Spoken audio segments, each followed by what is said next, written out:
잘 아실 테지만 다시 한번 읊어드리면 일본이 결국 우리나라를 화이트리스트에서 제외하기로 했고요. 방금 들어온 속보까지 전해드리면 일본 경제산업상이 28일부터 제외 조치를 시행하겠다라고까지 얘기를 했습니다.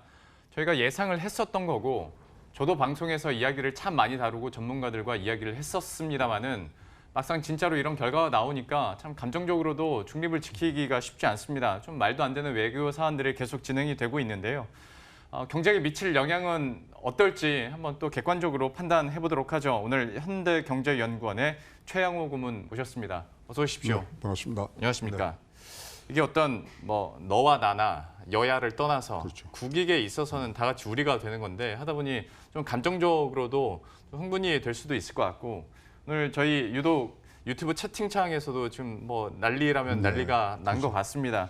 자, 많은 분들이 여러 가지 감정이 들 것 같은데 이번 화이트리스트 제외에 대해서 이렇게 결정이 나고 나서 본인께서는 좀 어떤 생각이 드셨어요? 저는 일단 과거 역사 속에 일본이 있고 우리가 경제 협력으로서 미래의 일본이 있는데 그 두 개가 분리가 되지 않은 상태에서 이런 일들이 벌어지니까 굉장히 전체적으로 우리나라의 어떤 성장 동력에 굉장히 큰 영향을 미칠 것 같은데 사실 우리뿐만이 아니라 세계에서도 지금 이런 이 평가들을 하고 있습니다.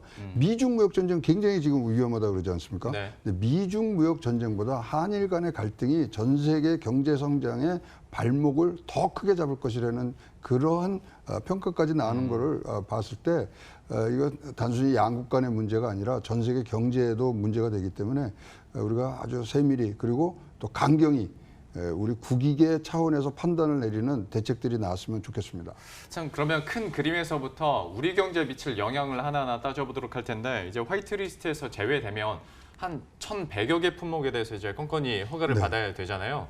그러니까 1,100여 개라고 하면 사실 확 와닿지도 않고 당사 업종의 기업들도 자기가 해당이 되는지 안 되는지 모를 정도로 그렇습니다. 좀 막연하다고 하는데 그러면 이게 미칠 파장을 어느 정도로 감잡아 볼 수 근데 있을까요? 우리가 1,100개니 1,300개니 얘기하는데요. 사실 캐치홀 대량 살상무기 제재의 캐치홀 제도까지 하면요.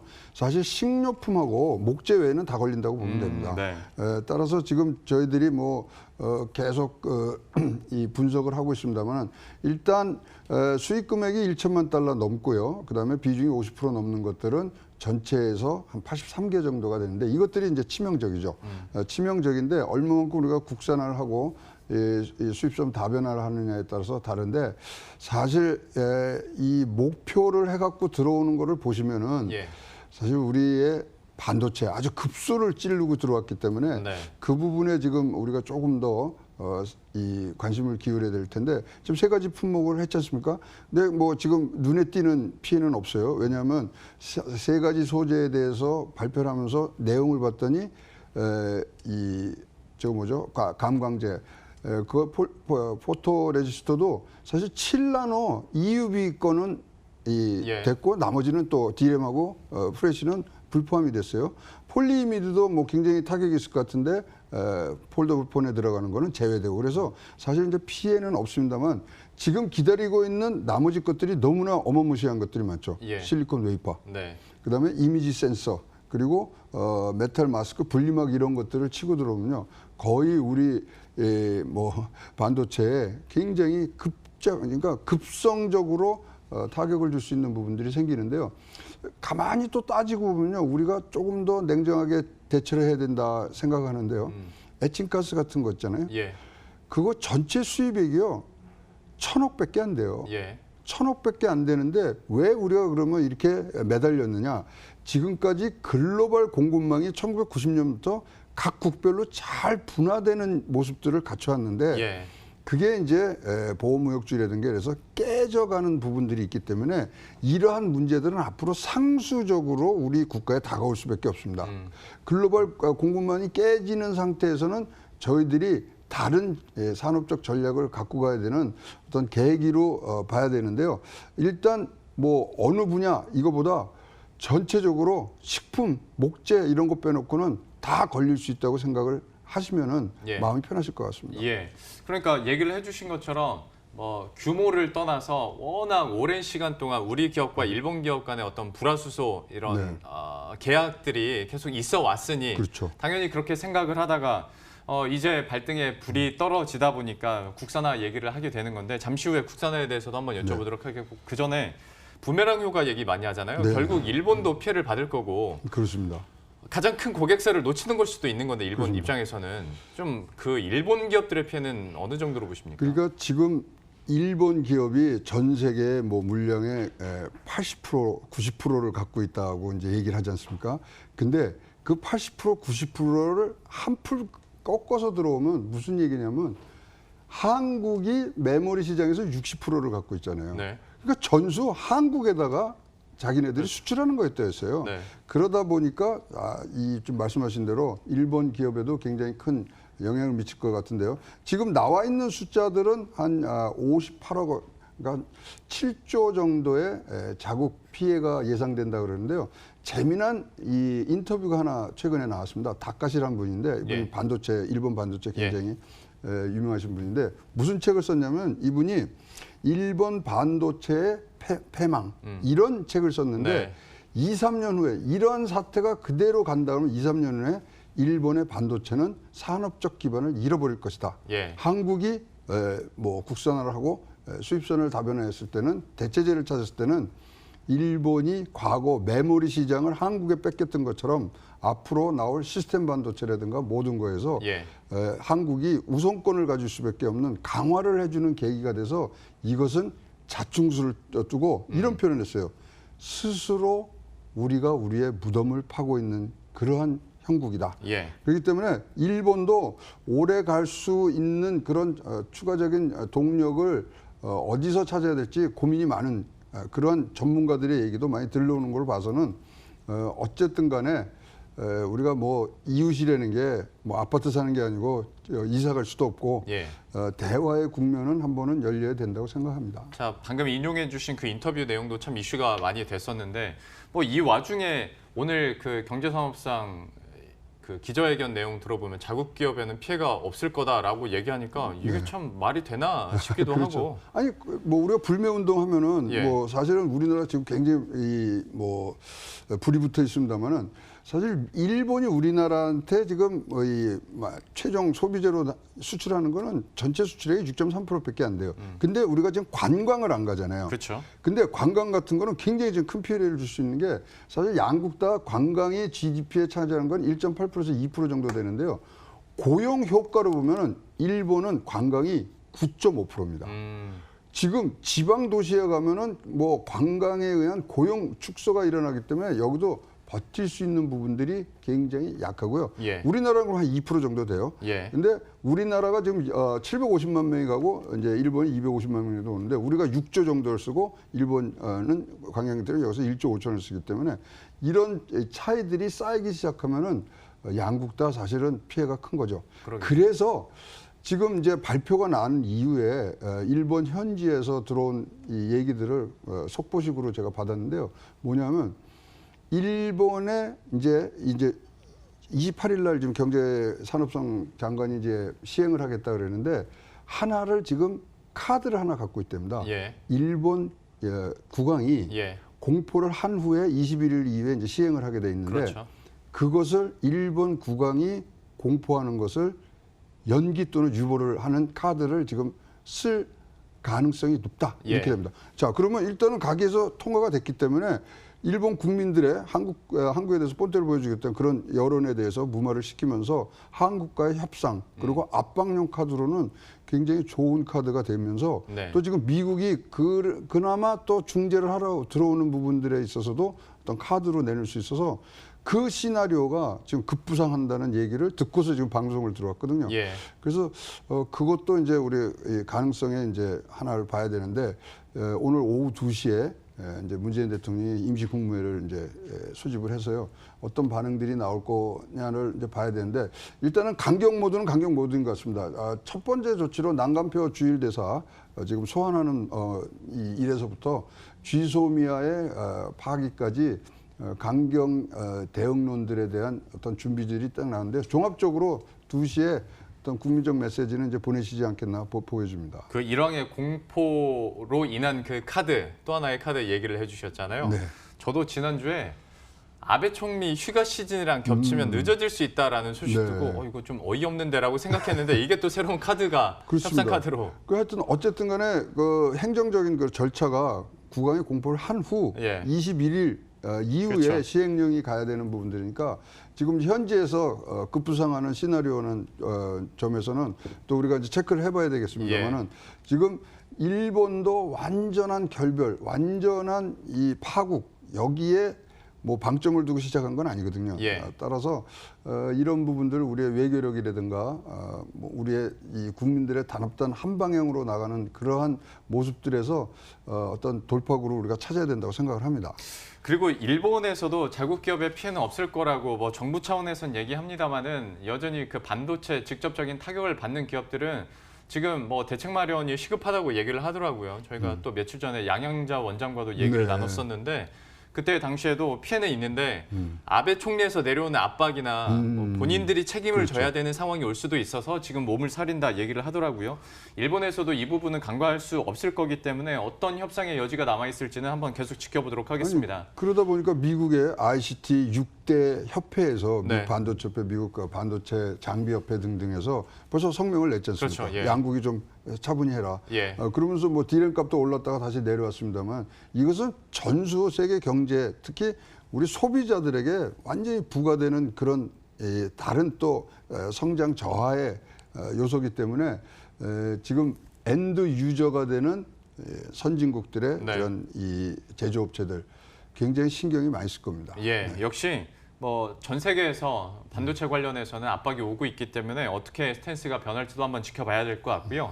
이번에는 국산화 얘기도 해보도록 할 텐데 물론 길게 봐야 되는 문제긴 합니다만 이번 기회를 통해서 전화 위복이 될 겸 국산화에 좀 더 힘을 가해보자. 네. 실제로 SK하이닉스 같은 경우에는 어떤 테스트 공정 기간도 줄이고 그렇죠. 그리고 테스트를 할 수 있는 기회도 국내 기업들에게 더 주겠다 발표한 상황인데 여기에 대해서는 어떻게 전망하십니까? 이건 뭐 계속 기술 개발은 사실 굉장히 뭐 자본이 많이 들어가는 상황입니다. 그래서 지금 이제 중소기업들이 지금 이런 거를 뭐 특허를 해놨는데도 못 쓰고 이런다는 것이 사실 테스트를 할 데가 없어요. 테스트를 할 때는 뭐 클린룸을 하나 짓는다고 해도 3천억 이상이 드는 거기 때문에 일단은 이 과정이 기술 개발은 대기업에서 하고 그것을 어떻게 양산을 우리 중소기업으로 이전해 가느냐의 문제이기 때문에 사실 굉장히 이 정부의 역할이 커진 걸로 보여지고요.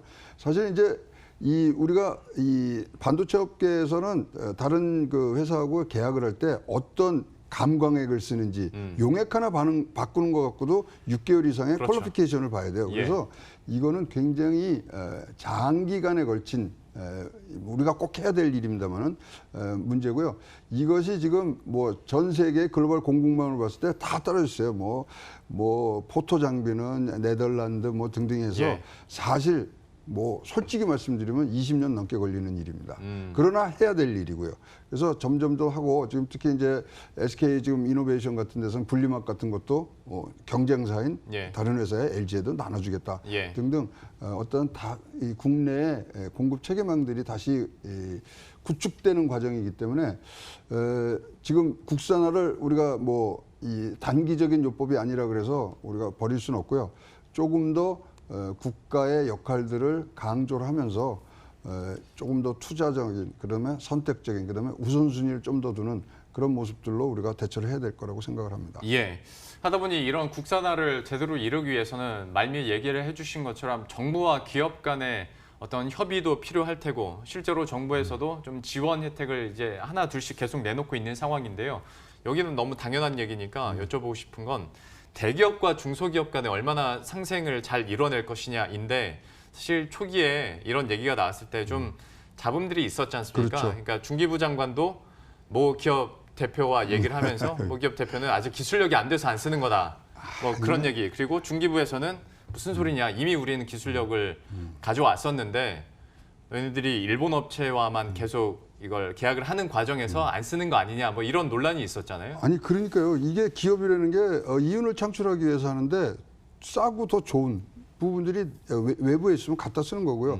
지금까지 우리가 자유무역주의라는 그런 굉장히 큰 이 명제 아래서 글로벌 공급망을 우리가 항상 얘기를 했었어요. 예. 그러니까 싼 거, 좋은 것들 다 갖다 쓰는데 국내에서 그 개발하려면 돈도 많이 들고 그다음에 그거를 테스트할 때도 없었기 때문에 그것을 투자하면서까지 상품의 경쟁력을 줄일 이유는 하나도 없었죠. 예. 따라서 지금부터 이러한 부분들에 대해서 굉장히 많은 정부의 노력이 필요하고요. 특히 지금 뭐 최근에 대기업의 임원회의에서는 국산화를 임원들 평가의 좌표로 삼겠다. 이렇게 지금 회장 지시가 바로 내려갔기 때문에 조금 더 발이 빨라지기는 하겠습니다만은 특히 이제 세제라든가 이런 것들에서 굉장히 많은 도움을 정부에서 줘야 됩니다. 이번에 이제 2019년도 세제 개편안을 보면은 뭐 투자를 하면 어떻게 된다 그러지만 사실 이런 데에서 가장 중요한 게 임시투자 세액공제거든요. 예. 이런 것들 다시 부활을 해서 우리가 한 28년간 썼는데 최근에 이제 이걸 폐지를 했습니다만은 이런 등등 특단의 조치를 하지 않으면은 대기업에서 중소기업으로 넘어갈 수 있는 연결고리가 사실은 부족합니다. 예. 네.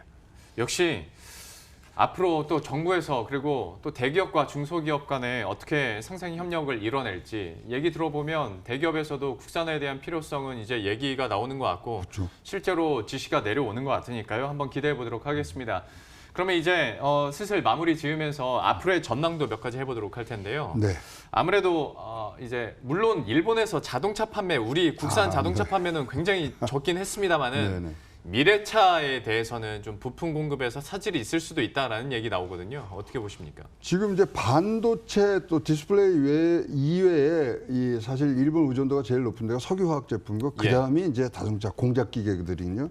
특히 이제 수소 경제, 수소차에서는 없어서는 안 될 수소 탱크용의 탄소 섬유 이런 부분들이 굉장히 하는데 오늘 사실 뭐 일간지에 보니까 현대차의 이 과거 국산화 경력에 대해서 쭉 나오는데요. 네. 굉장히 뿌듯한 점들이 많더라고요. 뭐 헤드라이트도 포그 현상 없애는 것도 국산화 등등을 하고 있어서 좋다는데요.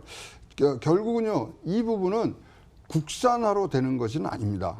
그리고 세계에 좋고 싼 물건들을 많이 어떻게 다변화를 해서 갖고 오느냐가 문제지 국산화해서 국내만 한다는 것은 사실 보호무역주의 하자는 거거든요. 우리한테도 안 맞습니다. 그래서 지금 배터리 뭐 분리막이라든가 이런 것들을 지금 우리가 기술적으로는 우위에 가지만 어떻게 다양하게 이러한 경우들이 이제 앞으로는 상수적으로 일어난다는 이 전제하에 그리고 그럴 전망이고요.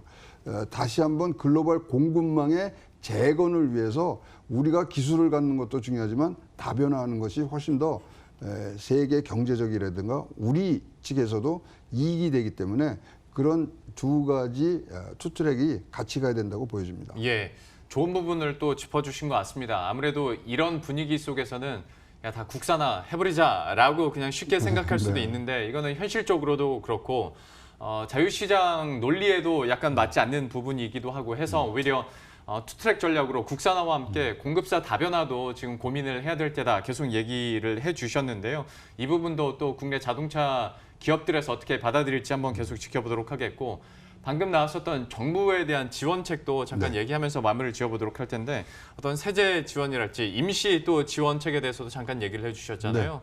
좀 갖고 계신 그림이 있습니까? 그러니까 이제 투자에 대해서 우리나라가 임시로 투자하는 데 대해서 세액 공제하는 부분들이 굉장히 우리 재계에서 바라던 건데 오늘 2019년도 세제 개편에서 빠졌어요. 다시 한번 이제 우리가 이 법제화를 하는 과정에서 이런 부분들이 가서 지금 뭐 R&D라든가 그다음에 미뤄놨던 그런 투자들을 땡겨오면은 뭐 가속 상각을 한다든가 이거는요 사실 진짜 뭐 이 몇천억밖에 안 되는 아주 진짜 뭐 일간지에서는 엄벌에 오줌 눈다는 식으로 폄하를 한 적이 있습니다만은 조금 더 과감하고 조금 더 이것에 상응하는 부분 그리고 정부에서 자꾸만 나와서 대기업이 뭐 샀니 안 샀니 이런 이 질타를 하는 게 아니라 중소기업과 대기업을 이어줄 수 있는 고리들을 만들어주는 노력을 해야지 지금은 야단치는 분위기예요.